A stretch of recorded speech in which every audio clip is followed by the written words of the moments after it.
the topics, if you guys have looked on Edline or on Facebook last night, I put a post on both of them so you could see what the topics are for each of them.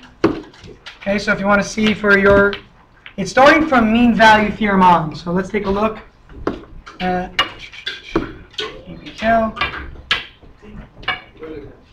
Oh shit. So these are the topics that are going to be on the exam right here. Mean value theorem.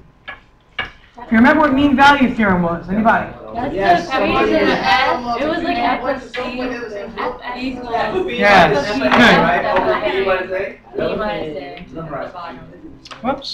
I can never apply it though. Exactly. I never know how to apply it. I know it's F of B minus F of A.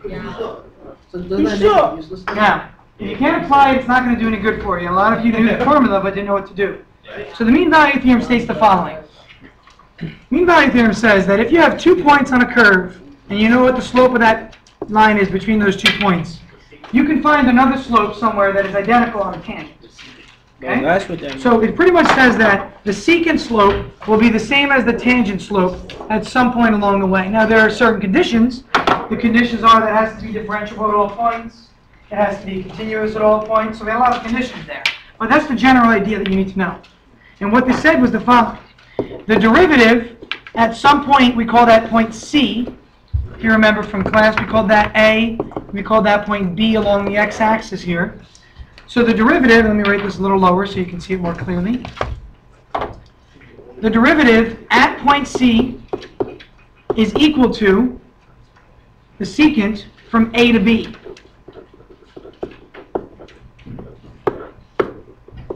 Okay, again, that's our simple definition. But again, if you don't know what to do with this, it's not going to help you at all. So all we're saying is this. This on the right side, here's what you should be remembering. Slope of secant. That's what that is. It's looking at the change in y. This is delta y over delta x. Delta y, delta x. This is slope of the what? Of the derivative. Oh, so Which is the, yeah, tangent. thank you, tangent. Guys, but if we're making some sort of a geometric relationship, let's use geometric words, and then we'll talk about the next thing. So slope of tangent. Now, the key point is this. The derivative is the slope of the tangent. It is the slope of the tangent. So we say the derivative at a point is equal to delta y over delta x. Again, this is delta y. If you're forgetting, please put this in the side. If you don't know that that's what that means, you have to write that down. Delta y over delta x. F of b is really y2. F of a is really y1. B is really x2. A is really x1. So this is like saying y2 minus y1 over x2 minus x1. How do we know which one is the 2 and the 1? Like, is it the higher value is the 2? Think back to Algebra 1. It does not matter. I didn't know. It does not matter. Oh, it doesn't Because matter. either way, if you do AB, you'll get a negative over a negative, which still cancels to be a positive. Or if this were positive and this were negative, then you get negative and positive. Still negative. The idea is this. Look at the line. Houston, is it a positive or negative slope? Positive. So this will be positive. Whether you switch it up or not, either it'll be negative over negative or positive over positive, which is still positive. So again, consistency. You're absolutely right. If B is in the first spot, B needs to be in the first spot. If A is here, then A is here. It's just like that Y1 and X1 are lined up, and Y2 and X2 are lined up. Okay, you need to be consistent. So again, with a simple example was this, and if somebody remembered this. I gave an example of like Mr. Howell was cooking food. Okay, and I said that if I was cooking food and I cooked pasta, and it came out to be, after cooking it, it was like 98 degrees. And then after like 30 minutes, it was 60 degrees. So it started at 98 degrees, and then after a while, it was 60 degrees. What's the difference there? 28. 38, right? The delta temperature is about 38 degrees. If I told you this happened in an hour, then my temperature change would be 38 degrees per hour. Again, if it took an hour for it to go from 98 to 60, it would be 38 degrees per hour. Isn't this a rate? Isn't this a rate here? This is giving you the secant right here. This is telling you that between 2 times, between time equals 0 and time equals 1 hour. After an hour, this was your rate of change. This is your secant. So what you can say is that at some point in time, your actual rate of change of temperature, the derivative was 38. It might not be. So like here, for example, let's say we look at the actual graph of this. Let's say we graph this now. So I'm going to close this ink layer real quick. If we're going to graph this example we just went through right here, let's say we had temperature is a logarithmic decreasing function. So it's going to look something like this. Okay, that's what the temperature scale would look like. So if I know right now that at, let's say, after 30 minutes, the temperature we said was 98. Then after, or at 90 minutes, we said the temperature down here was 60 degrees. That's what's going on right now. Again, this is your temperature, and this is your time. So it took you 30 minutes to cook it. You got it up to 98 degrees, say. Okay, so this, we can actually just cut that off if you want to be really serious. Doesn't really matter. So we got it up to 98 degrees after cooking it. Then we let it sit for an hour, which is 60-minute time gap right here. 60 minutes between 30 and 90 minutes. And it dropped 38 degrees. So if you think about this, again, we said that the slope of the secant is between these 2 points. Connect those 2 points. Okay, so the slope is equal to the change in temperature over the change in time. Well, that's the same thing as delta y over delta x, or f of b minus f of a over b minus a. F of b is 98. F of a is 60. This is going to tell me that I'm going to have 30 minus 90. What do I notice here? What should my sign be? Negative, because what's happening to my slope, Christian? It's decreasing. So here we see that, yes, it went by 38 degrees over an hour. So it went 38 degrees per hour. But since it was decreasing temperature, we should have a negative. So this tells me that at some point along this curve, the tangent will be the exact same slope. Jasmine. That lost me. Where did you get the 30 to 90? Like, I guess it's an hour. So it took 30 minutes to cook the pasta, I'm saying. We got the pasta up to 98 degrees, it boiled. We let it sit for an hour to cool down. So again, cooking, this is cooking time. Just ignore that for now. It's kind of like just a little extra I put in there. This was the cooking time it took to make the pasta. Then we stopped cooking it here, let it cool for that whole hour. Okay, that's the 30 and the 90 there. That's the hour. Now, the idea I want to indicate is this. The slope will be right here, most likely. Take a look. Does everybody see that? See the green line is tangent or is parallel to the blue line? So this is the location C now. That's the location C. So only at this point in time here, okay, for this example, only at this point in time will the derivative slope be the same as the secants, okay? Or will the tangent slope be the same as the secants? Because take a look. If I had gone maybe only like, I don't know, 5 minutes earlier, now the point's here, right? And then take a look at that slope. That black line is clearly not parallel to the blue line. So the food is cooling off much faster at this point because the steepness of the line is much steeper. The food is cooling off the fastest in the beginning. It's really cooling off fast. Look at the derivative slope. That's the rate of change of the food's temperature. So it's cooling off real fast. Then it's cooling off a little bit fast, but not as faster. Then it's decreasing the amount it's cooling off. Then by the end, over here, it's really not cooling off much at all. Again, the slope of that line is indicating how much it's cooling off by. So in the beginning, it's really cooling off. It's a really steep line. So this derivative might be like negative 50 degrees per hour, the derivative there. Then the derivative here might be like negative 45 degrees per hour. Then we see that at the point C, yes, it's negative 38 degrees per hour. It's the same derivative. But as we get further and further, this might only be like 5 degrees per hour. Notice the steepness, and these, again, they're all negatives. Every one of them is negatives. This is very steep, negative 50, negative 45, that is the negative 38, and then finally the negative 5 is toward the end here. Okay, so the whole idea is that the secant at some point in time will have a slope that is identical to it at the tangent.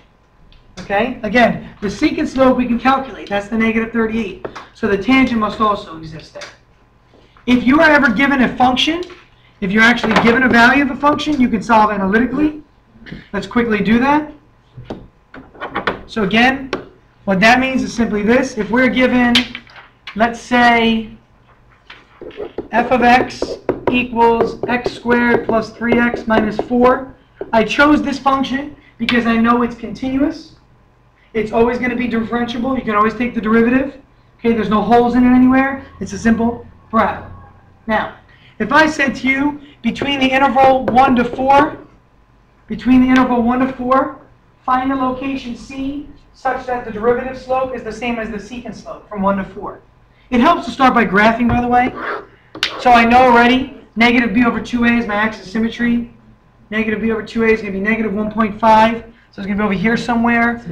With this down to negative 4. So we're going to be looking at something like this. Okay, we're looking at a curve like that. Yes? Is this another example? Yes, we're just looking at an example. This is an example of when you're given a function, how can you prove the mean value? Okay, given a function. The last one was given a scenario, like food cooling, okay? Or the example we did in class. I forget, you can do it. Forget the example that we actually did in class. So now, between the points 1 and 4, well, 1 might be here and 4 might be here. So between this point and this point, there's going to be a secant. And I know it's very similar to the tangent because it's very close in this function, okay? But between there's going to be a point somewhere between A and B, between 1 and 4, such that when I draw the tangent slope, it's identical to the secant slope. Okay, so if I pick a point maybe like right here, there's my tangent at that point right there. If the curve truly looked like that. Okay, if that's what the curve looked like. So that green line there, the green straight line, okay, not the green curve, the green line is the tangent, the black line here cutting through is the secant. And they have about the same slope. We're trying to find out, well, what is that location? It looks like it might be halfway between 1 and 4, but I've just sketched it, so I don't actually know. So here's where I apply the mean value theorem. So I say, f prime of c equals f of b minus f of a all over b minus a. Well, this is not a difficult problem because it's just a quadratic. So I have to plug in. Here's a, here's b. Or you can call the other one a, call the other one b. Do I have to write in the whole equation for it, or no? No, no, no. We need to figure out what is the value of this function up top at 4. This is telling me to say, okay, f prime of c equals f of 4 minus f of 1 all over 4 minus 1. So you need to figure out what is f of 4, what is f of 1. Plug those in up here, figure out what they are. You'll get a number on this side. Then on this side, you need to take the derivative of the original function and set them equal. So let's go ahead and do that. Plug in a 4 into the original function, please. In the original function, 16 plus 12 is 28, minus 4 is 24. Agreed? 16 plus 12 is 28, minus 4 is 24. So this is going to be 24. Again, f of 1, let's do that. 1 plus 3 is 4. 4 minus 4 is 0.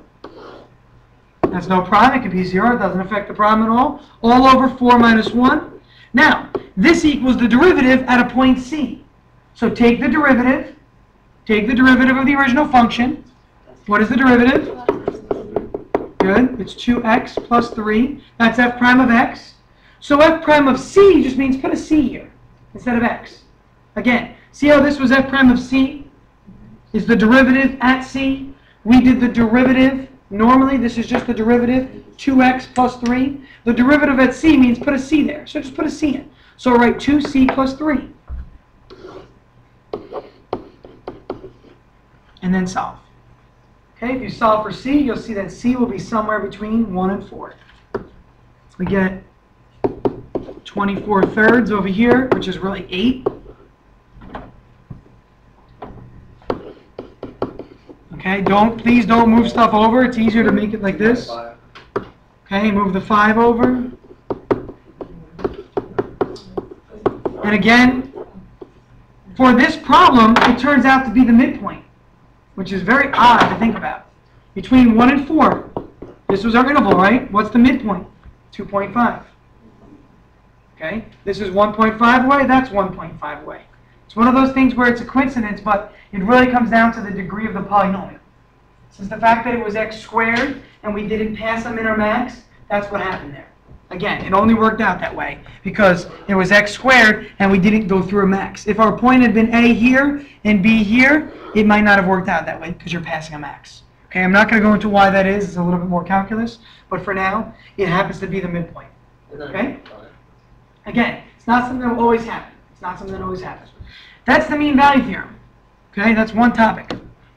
The second topic was critical points. I'm going to quickly, and I mean quickly, go through the critical points because we're going to use it on the next one.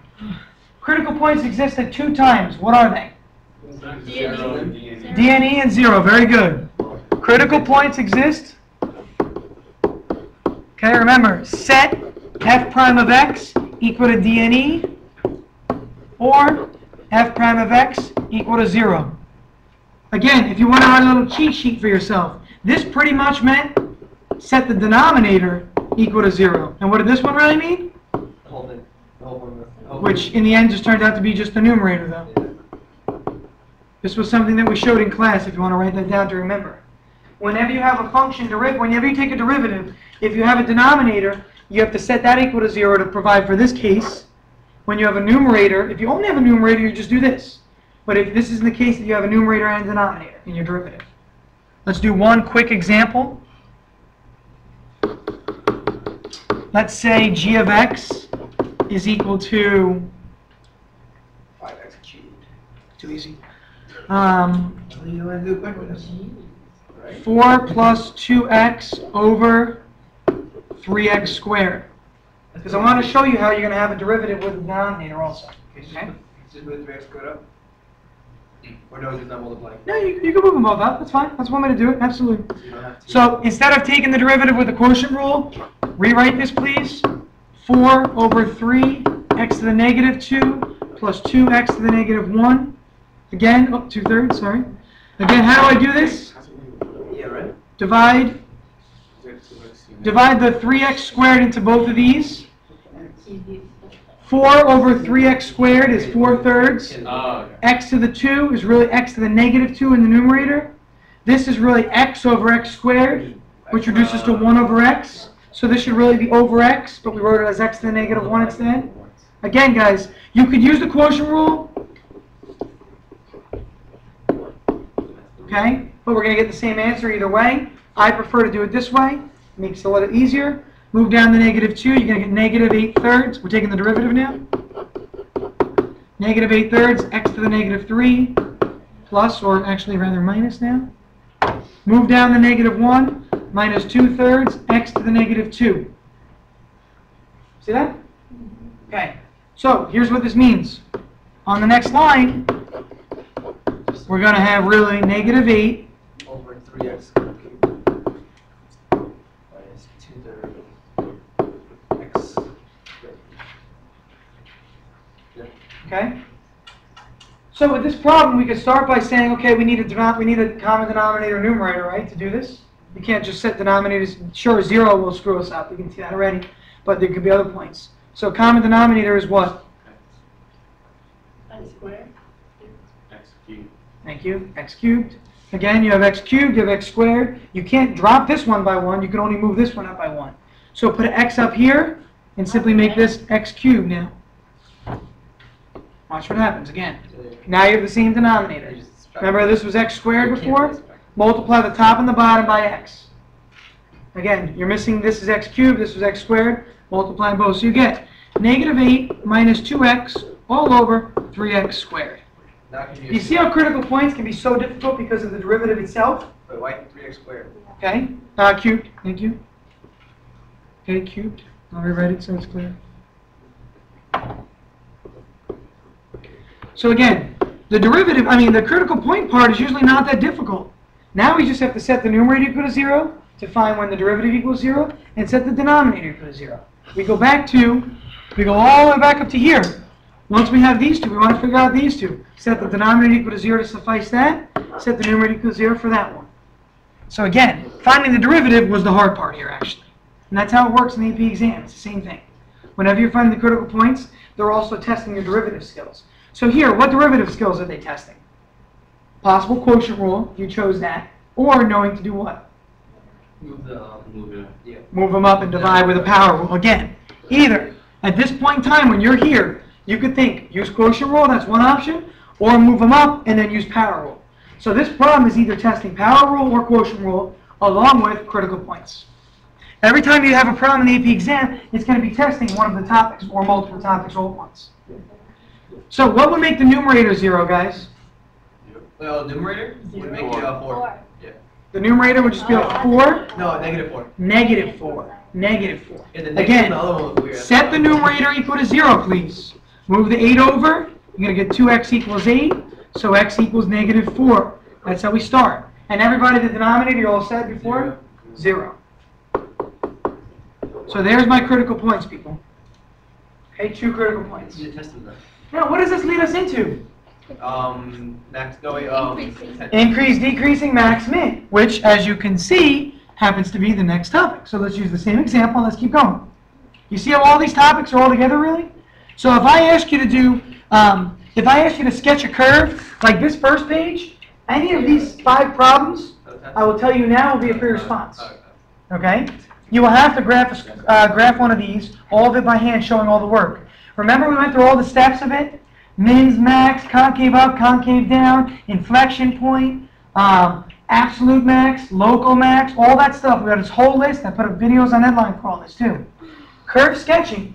If you do curve sketching with all of our steps, it tests critical points. Oops, I can't write on here right now. It tests critical points. It tests increasing, decreasing. It tests concavity. And technically, it also tests curve sketching, because it is curve sketching. So if I ask you to graph using numbers 1 through 5 here, which you will have, I'll tell you now, okay, you'll have a problem on a part 2, 15 minutes to graph the curve. Okay, I might ask you a little bit more in addition to that, but you have to graph it. You will be testing all 4 of those in one problem. How many questions are we going to have? Okay?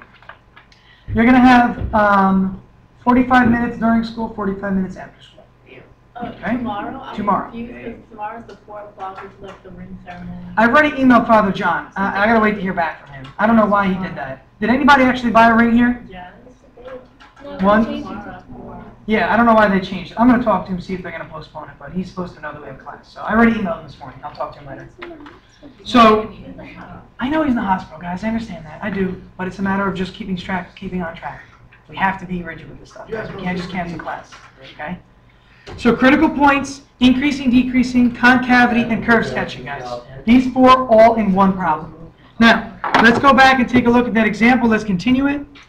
So if we're looking for our increasing and decreasing intervals now, where were we? Back 1. There it is. So we have our critical points at 0 and -4. Let's do our number line test now. For our second, you just forgot what it was. You told us about like the second derivative test. But we got to do the first one, Kenny. We're doing increasing, decreasing. You can't do the second. So, I thought it helps you though to. afterward, you're jumping ahead.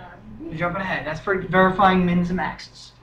So here, we have -4 and 0. We want to test our derivative of the first, not the second. First derivative only, because we're looking for increasing, decreasing. So call this f prime of x here.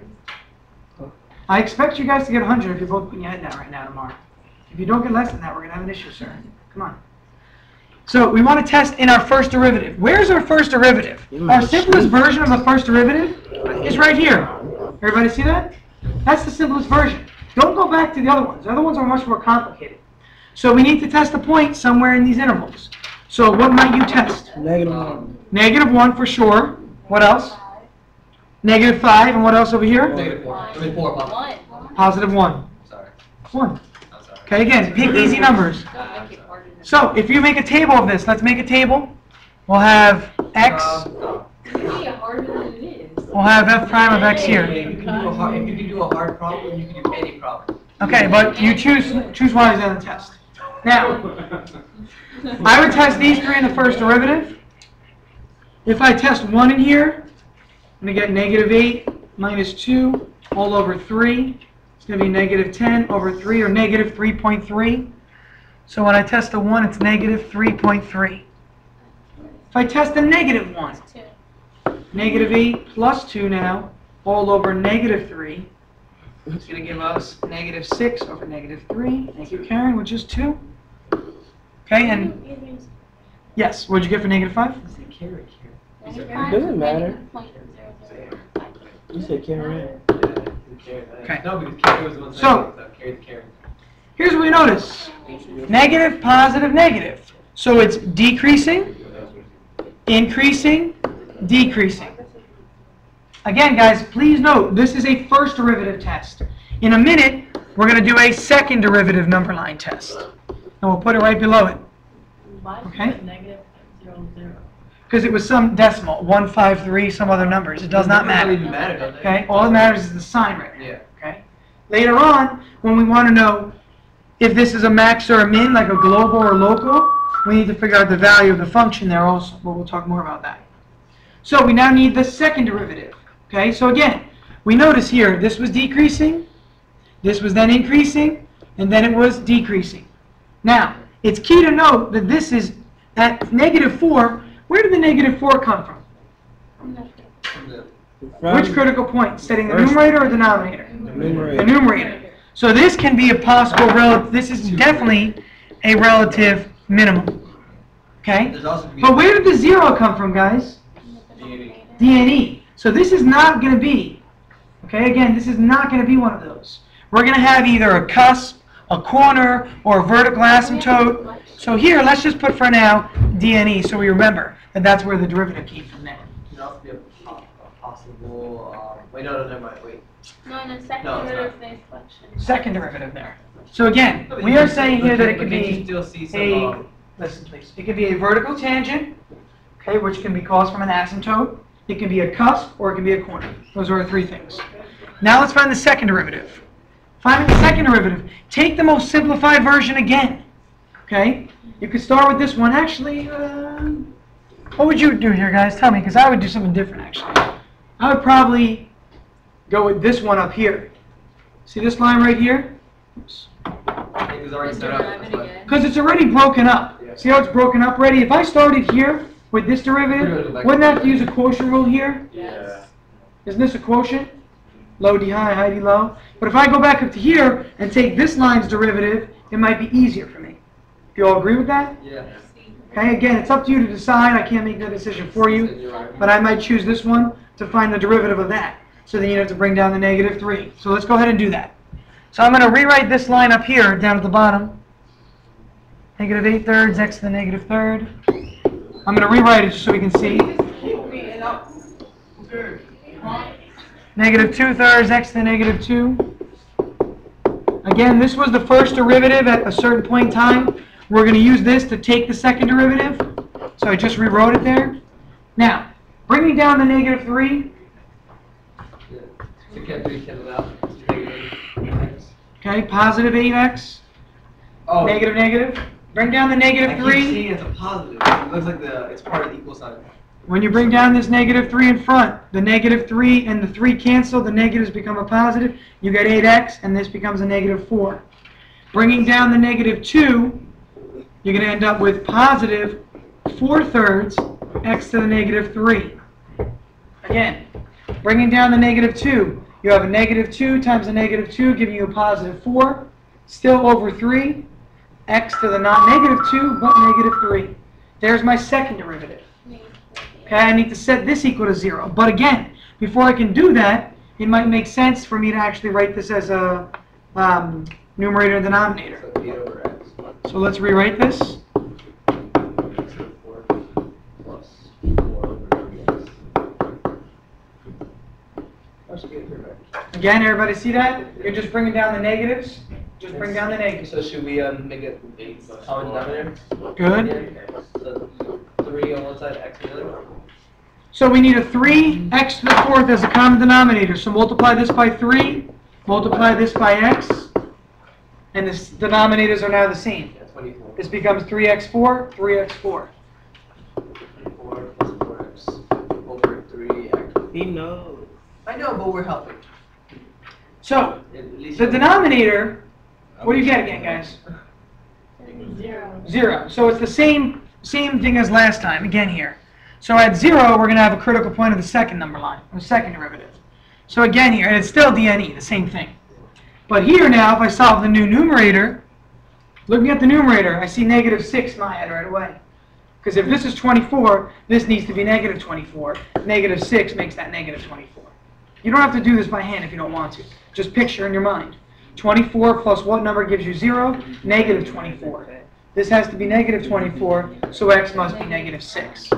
So here's my second derivative critical points. Okay, negative 6 and 0. So I go to my second derivative number line, and I'm going to put it over here to show the difference, where the locations are. This sometimes helps students for their graph sketching, if you line them up this way. Now, same thing. Graph sketching, curve sketching. If I want to test this, I choose the same ideas of numbers here, again guys, but I test in the second derivative. So here, choose negative 1, 1, and then over here though, negative 7. So now, I'm going to add negative 7 to my list of things to test. No, do negative 10. All you had to do is add to 0. I was thinking about negative 10, but I'm not sure. Yeah, but it really doesn't matter actually in the end. Smaller the number, the better, I'd say for now, okay? Small absolute value. So now we're going to test the second derivative. We're not going to test the negative 5 anymore though, right? We didn't test the negative 7 last one. Now we're testing again. Take a look clearly, please. We're testing 1, negative 1, and negative 7. So we're testing 1 in the second derivative, negative 1, sorry, 1, negative 1, and then negative 7. So we need to fill in these 3 spots. So it sometimes helps you to make a table like this, if that helps. I'm just trying to give you other ways to do these problems. There's many ways to do it. Yes, So testing in the second derivative. Again, where is the simplest form of the second derivative? Right here. That's the simplest form. So if I test a 1, I'm going to get 28 over 3. It's positive. Right? 28 over 3. 9 point something. Okay, which is positive. 9 1/3. Very good. The negative, I'm going to get, it looks like 24. Right? Or, sorry, 20 over negative, 20 over 3 is going to be 6 and 2/3? So you said 6, 6, 6, 6? Yeah. Okay. Now, notice, aren't those both positive? Yeah. Those are both positive. Let's keep that in mind. So here we've got so far, negative 1 tested to be positive. This also tested to be positive. Now we got to test negative 7 still. And what do you get? What did the number turn out to be? Negative what? 6 e to the 4. So negative 0.0006. Okay? So here's the key to notice. You probably won't get opposite signs here. You probably won't, because of the fact that it's D and E. That's where that comes from.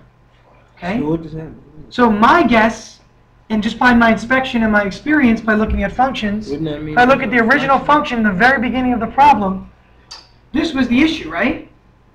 This is a vertical asymptote. So we're going to have a function that at x equals 0 looks something like this. See how they're both concave up? Positive, positive? Where does that come from? Positive, positive. See how this is increasing then decreasing? Take a look. Increasing and then decreasing. Okay, so this is the kind of graph you want to be visualizing now.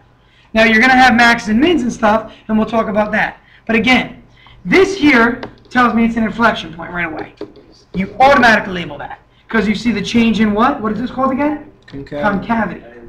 Negative aiming down, positive aiming up. So you'll have some sort of an inflection there. Okay, that snake-like curve. Now, beyond this, beyond the second derivative test, we can then start to say, okay, let's start some curve sketching. Let's take a look at the curve sketching. Okay? The vertical asymptote is clearly at x equals 0. There'll be a vertical asymptote here, which is just along the y-axis.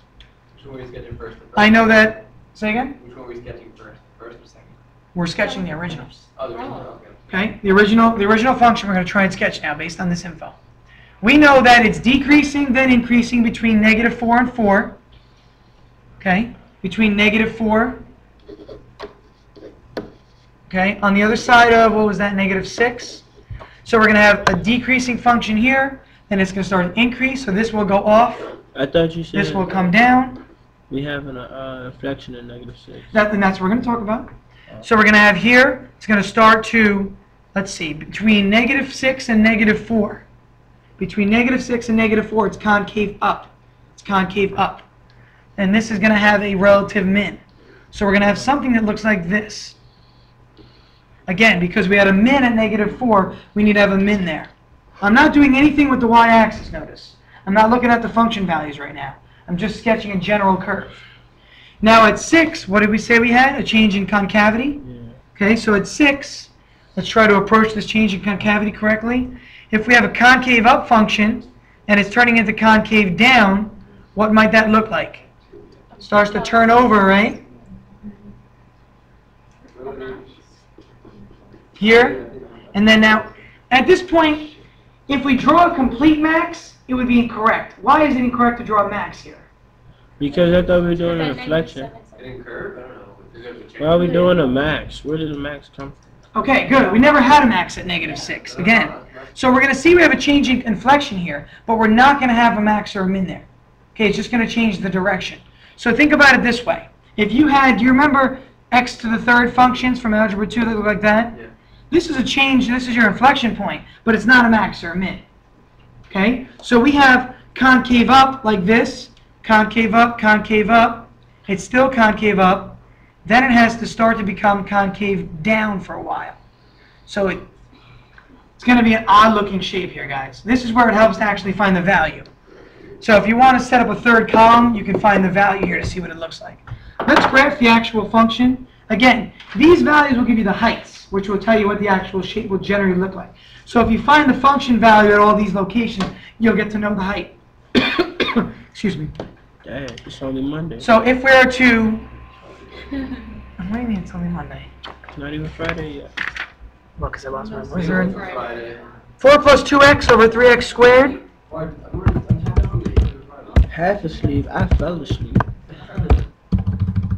I can't afford to be falling asleep. Leaving the shower system in my house. Yeah, I just don't get it. I think they can charge like 2 o'clock in the morning. See what happens if you forget parentheses? Or we always take a shower at 3 o'clock. Okay, so do you see how subtle this is going to be? Let's go through this now. This is why you can barely see it. So let's talk. So, concave up, for sure. That's aiming up, that's aiming up. Now, we said that at x equals, what was the number? Negative 4, -4. -4. We have a local, No, it's relative. okay. So can you even see it here, guys? No. Believe it or not, okay, believe it or not, this graph is going here, then the graph starts to increase. The only way we can see that is by zooming in.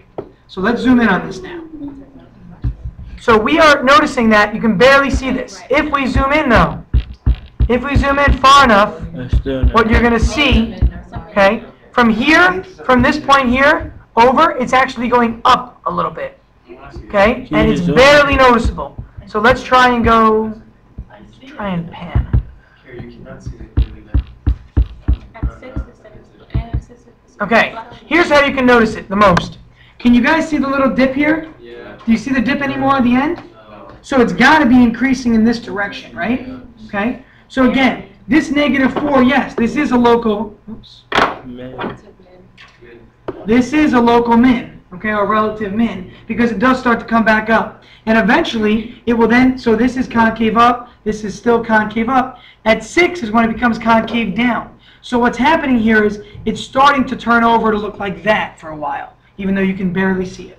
So does that mean there's an Okay. inflection somewhere? So school. I'm sorry? Does that mean there's an inflection somewhere? That means at -6 there is the inflection there, yeah.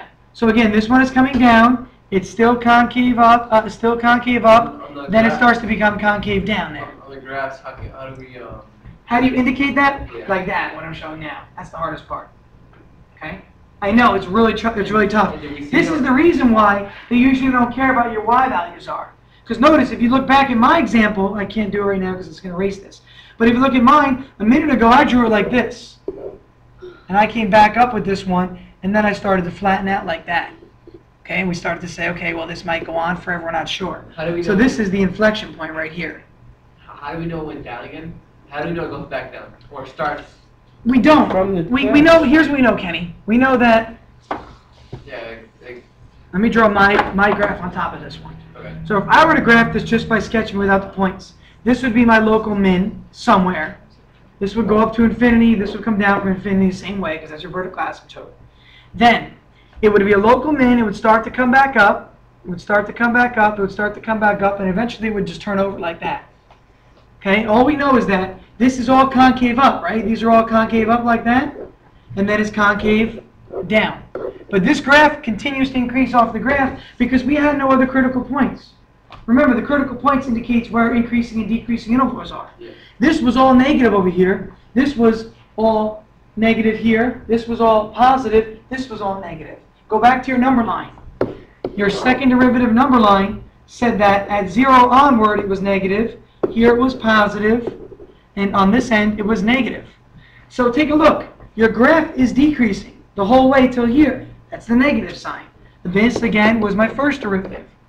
So the graph is decreasing, decreasing, decreasing, decreasing, decreasing, increasing, increasing, increasing, skip the vertical asymptote, decreasing, decreasing. That indicates what's on the first derivative.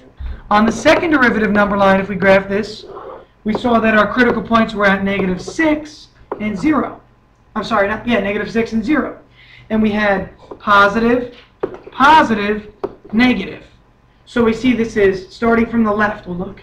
Concave down, concave down, concave down, concave down, all the way up to the critical point. That's that negative.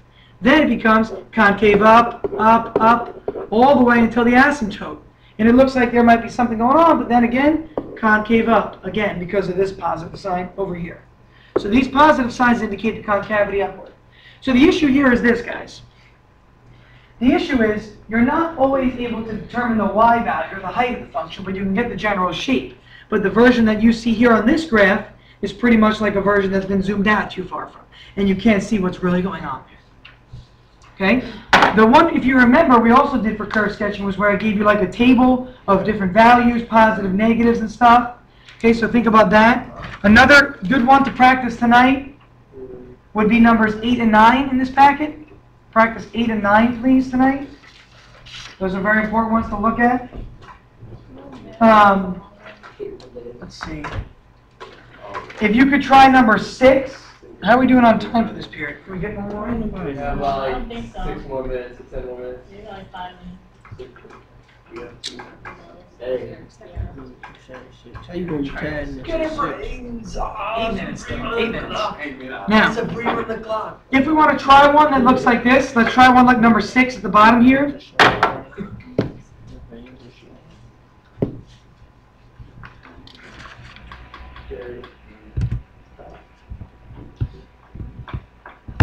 Okay, so what I'm going to do is this.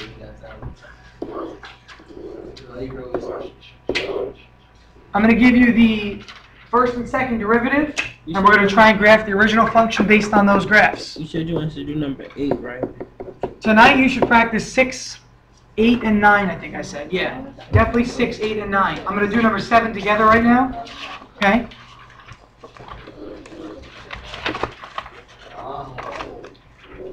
You all right there, guy?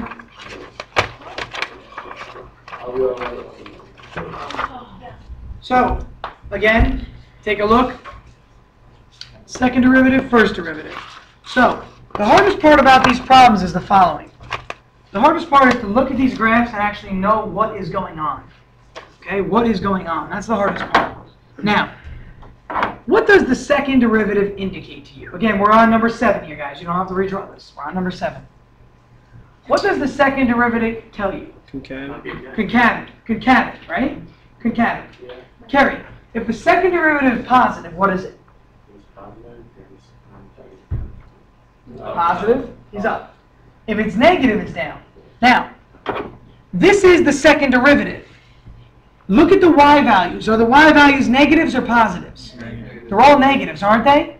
So the second derivative tells us that the entire graph will be concave down. Again, these are all negatives. So this is all concave down. Again, the second derivative is always below the axis, so the original graph will always be concave down. Next, the first derivative, what does it tell me? What does the first derivative tell me? If the first derivative is positive, it is. Now, when the first derivative is above the axis, it's positive. So this tells me that the function from this point over is increasing. Everything on this side, though, is going to be decreasing. Listen carefully. The derivative itself is below the x-axis, on this side, on the left side. The derivative is below the axis. I don't care about its curvature right now. The derivative is below the x-axis. Since the derivative is below the x-axis, the first derivative is negative, thus the function is decreasing over here. Don't care about what it looks like. All I care about is that it's below. Here it's above. When it's above, it's increasing. So right now I know that the second derivative is less than 0 for all numbers, okay, which tells me in parentheses, concave down. Okay, concave down. I know that the first derivative is negative to the left of the axis for x is less than 0. It is positive for x is greater than 0. Oops.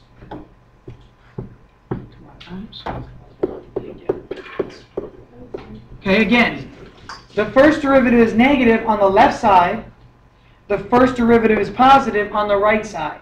So on the left side, it will be decreasing, and on the right side, it will be increasing.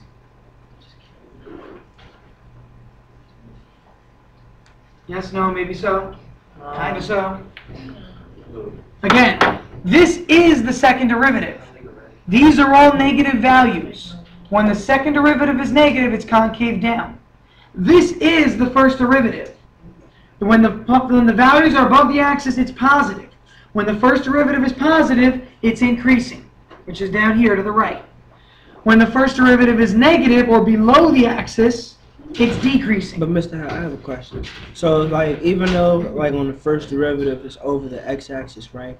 Could it still, like, have a value, like, for y, like, -6, as long as the one, like, to the left is under that? Absolutely. The y value could be negative, but the fact is this. It's increasing. This is increasing. Even if this graph looked like this, guys, watch, take a look. Okay, I know it's not a function, so you would never see that. But aren't all those points above the axis? Yeah. So that means that no matter what, everything on this side is increasing. If you went like this, it would mean that it was increasing up until here, and then it began to decrease again. So it's the location of the curve of the derivative that's telling you what to do here. Now, based on these three facts here, sketch a possible graph. Sketch a possible graph. Okay, well, if I want to sketch a graph of this, and I want to do it based on alone these three facts right here, well, I know that the whole thing is concave down. I know that it's going to be decreasing on this side, and it's going to be increasing on this side. But it's got to be concave down. It's got to be concave down. What can I draw here? But Mr. Howe, it's decreasing on one side, but it's increasing on the other side. Then you would have to draw What's something that's decreasing look like, guys? It goes. And if it's concave down, it looks like this, really, right? That's decreasing and concave down. Now, concave down and increasing looks like this, doesn't it? A corner. Everybody agree with this so far? Cusp. So, what might we have here? A corner or a cusp. A corner or a cusp, something like that might be going on here. Okay, or a vertical asymptote possibly. So, let's take a look. But it could be anything, so like which one would we put? We could put any one of those three and it would be right? How much that? Here's the tricky part here, guys. The graph that I would draw from this, would simply look like this. Just like that. Okay. The issue I'm having with this problem, and again, it was made by another teacher, so there's a possible mistake in here. There should really be a hole at the origin of the derivative here. There should be a hole there, because again, the only way for this to happen, for these both to be concave down and for them to be decreasing and then increasing, it's got to be either a vertical asymptote or a cusp. Agreed? Again, vertical asymptote or a cusp. It's the only shape that comes out. When you have a cusp or vertical asymptote, your first derivative is not defined. So there should be a hole there. So on your graph, please add a little hole right there in the center. But doesn't it never just meet? In this problem, don't they not meet? Okay? They could. We don't know anything though. We don't know anything about it. That's the problem. Okay. If we knew something about the original function, we could tell if they met or not. They might just come together like this, Kenny. It might just happen that way. But again, we don't have the original function. So who's to say whether it's an actual cusp like that, Or asymptote. or whether it's an asymptote and more like that? So on Okay? the test, We don't know which one. So that's why it's called curve sketching. So you're graphing a curve based on what you see in the other evidence. so Other stuff to know for tomorrow. Other things to remember. We did up until here. We just now, we did everything up until here. Okay? We've done these recently. Optimization related rates. We have a part 2 for both of these at least. Okay? One of each of those. Linearization and differential. You might want to remember like propagated error. Okay? Or estimating a square root. Remember how we estimated the square root using the differential? That's those ones. In slope fields, you have a part 2 also. Think about the examples of slope fields. Say again? Slope fields is the last thing we went over. I know we still have to have assessments on them, okay? I understand that. But we want to move on to integration. Say it one more time.